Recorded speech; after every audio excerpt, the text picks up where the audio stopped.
धनंजय मुंडे यांनी वाल्मिक कराड याला कशा प्रकारे सरेंडर करायला लावलं याचे पुरावे माझ्याकडे उपलब्ध आहेत असा सनसनाटी दावा सामाजिक कार्यकर्त्या अंजली दमानिया यांनी केला।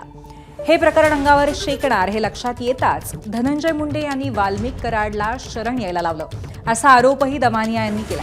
त्यामुळे धनंजय मुंडे, बालाजी तांदळे, शिवलिंग मोराळे, सारंग आंधळे, डॉक्टर वायबसे आणि त्याची पत्नी SP Bargal, PSI Rajesh Patil, PI Bhagwat Shelar, PI Mahajan आणि गीते LCBचे अधिकारी अशा 10 जणांना सहआरोपी करून जबाब नोंदवा अशी मागणी अंजली दमानिया यांनी केली आहे। बालाजी तांदळेंनी स्वतः त्यांना सांगितलं, ही माहिती मिळाली।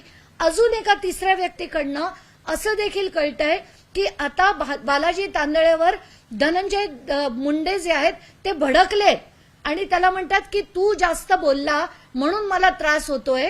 असं हे सगळं जे चाललंय हे धनंजय मुंडे सगळं त्यांना कल्पना आहे, सगळं त्यांच्या माहितीत झालेलं आहे, सगळं आवादा कंपनीमध्ये झालेलं आहे। आवादा कंपनीमध्ये सुद्धा आवादाची जी मीटिंग जी सातपुडा बंगल्यात झाली होती त्या मीटिंगला देखील हे सगळे हजर होते। तिथे 2 पोलीस अधिकारी सुद्धा हजर होते। ही सगळी माहिती जी आता येते पण चार्जशीट मध्ये त्याचा उल्लेख नाही। तर हे महाराष्ट्र शासन, मुख्यमंत्री जे गृहमंत्री आहेत हे त्यांना कुठे वाचवण्याचा प्रयत्न करतायत का? जी मागणी आहे की धनंजय मुंडे, बालाजी तांदळे, शिवलिंग मोराळे, सारंग आंधळे, डॉक्टर वायबसे व त्यांच्या पत्नी SP Bargal, PSI Rajesh Patil, PI Mahajan, PI Bhagwat Shelar आणि ते जे गीते आहेत जे LCBचे अधिकारी होते ते अशा 10 जणांना सहआरोपी करा, त्यांची सगळ्यांची स्टेटमेंट्स घ्या। तर अंजली दमानिया यांनी असं म्हटलंय की काही गोष्टी आरोपपत्रात नाही आहेत त्या कोणत्या आपण पाहतोय। सातपुडा बंगल्याचं CCTV फुटेज, सातपुड्यावरच्या बैठकीतील आवादा कंपनी कर्मचाऱ्यांचे जबाब,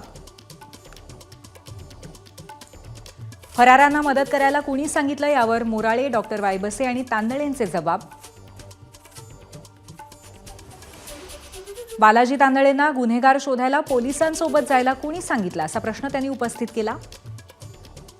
बालाजी तांदळेंना त्यांच्या स्कॉर्पिओत पोलिसांसोबत जाण्याचं पत्र कसं दिलं गेलं असाही प्रश्न त्यांनी विचारला।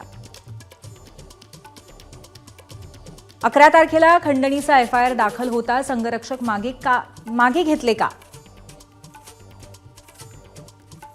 आणि खंडणीचा गुन्हा दाखल होताच कराडला अटक का झाली नाही असाही प्रश्न त्यांनी पुन्हा एकदा उपस्थित केलाय।